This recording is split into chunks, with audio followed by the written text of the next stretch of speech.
Mas vamos falar do que nos interessa, que é a regulação da mídia. E antes da gente ouvir a nossa convidada, eu queria expor uma situação que muito me agrada ao ver a discussão, e essa pesquisa que revela que 80% da população brasileira é a favor da regulação. Eu estou muito satisfeito com essa discussão por uma razão muito simples. Há muitos e muitos anos que eu debato com meus companheiros jornalistas que quando se fala em regulação de mídia, e não se falava das big techs, né? Falava-se da regulação da mídia, não se estava falando em censura, estava se falando em controle social de desatinos da imprensa, como se fez na Inglaterra para limitar o poder do Sr. Murdoch, que tinha um jornal que não tinha repórteres, mas que gravava os telefonemas de celebridades. Eu sozinho faço um jornal assim. Eu gravo telefonemas de 10 pessoas do Brasil e faço um jornal para vender 1 milhão de exemplares no dia seguinte, desrespeitando completamente a ética e os direitos do cidadão. Muito bem, eis que agora toda a nossa mídia está a favor da regulação das big techs, porque se deram conta todos de que isto é uma atrapalhação para a verdade dos fatos. Então, eu queria fazer esta introdução para te ouvir, porque nada melhor do que colocar a discussão nos termos em que ela precisa ser colocada. Não se trata de censura. Quem diria que um jornalista seria a favor de censura? Eu não sou a favor que governo algum controle a mídia. Nenhum. A imprensa trata de fiscalizar governos. Não o contrário, mas a sociedade tem esse direito. Não, perfeito, foi uma ótima introdução, né, Laura? Bom dia para você. E aí, só para lembrar aqui Bom a nossa dia. audiência, vocês sabem, enfim, que a Câmara aprovou com urgência, né, o projeto de lei da fake news. E aí, essa pesquisa que o Juca falou, que realmente mostra que quase 80% dos brasileiros, entre eles os jornalistas, né, Juca, são a favor da regulação das redes sociais, foi feita pela Atlas Intel a pedido do movimento, né, cívico Avaz, que a Laura pertence. E a gente tem alguns recortes aqui. Eu acho que a gente pode começar até colocando essa primeira tela e a gente já puxa a pergunta do Ju que você comenta com a gente.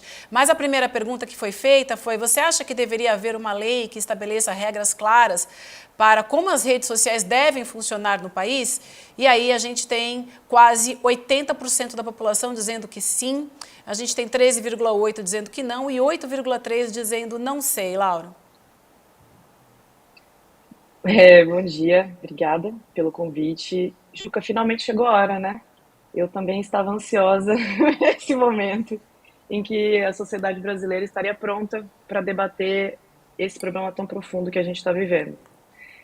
4 anos atrás, a nossa organização já falava que era necessário uma regulação e era muito difícil, a gente apanhava muito porque parecia que a gente estava falando de censura, que a gente estava falando de uma coisa impossível, e não é impossível. O mundo já avançou, né? A União Europeia já criou uma legislação regulando as redes sociais lá, e aqui nós estamos inspirados nessa mesma legislação para proteger os nossos usuários, para proteger as nossas crianças, para proteger a nossa sociedade e a nossa democracia.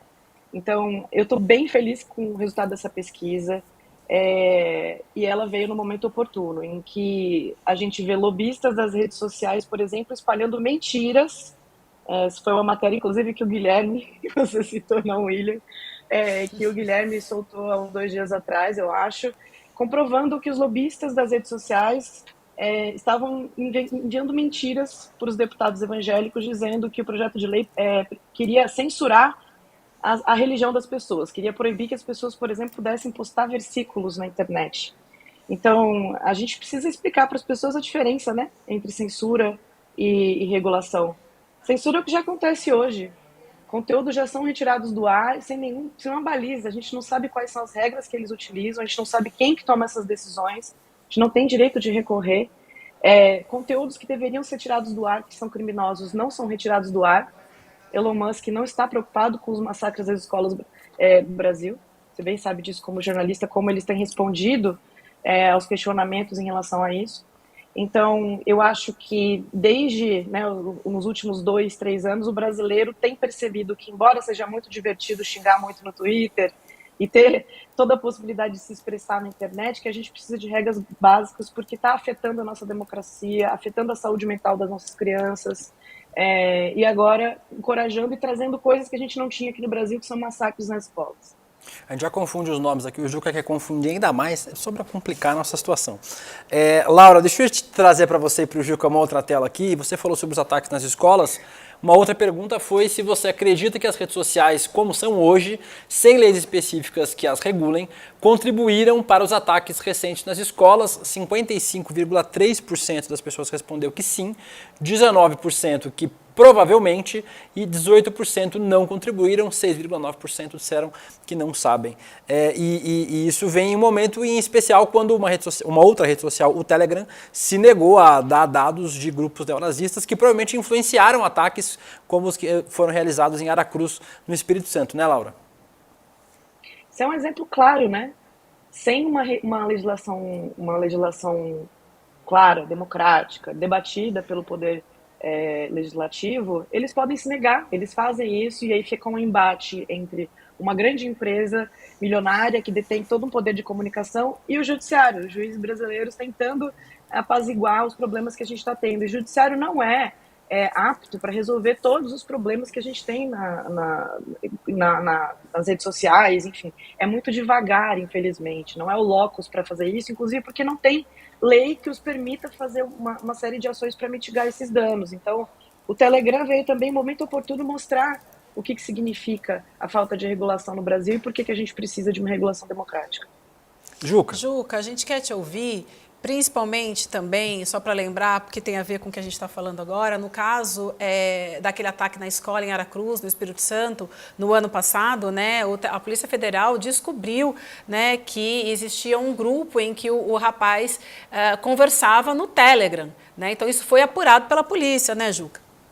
Então, veja, o que a Laura está dizendo é de uma clareza meridiana. Né? A Laura dá o exemplo em relação à questão religiosa, né, que se tentou distorcer.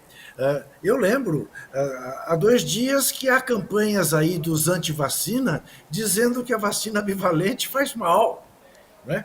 E imputando isso ao ex-presidente da Anvisa, que teria renunciado ao posto e denuncia que Veja, é necessário que você proteja as pessoas deste tipo de mentira, como é necessário que você fiscalize este tipo de estímulo à violência que redundou nos massacres que nós temos visto nas escolas.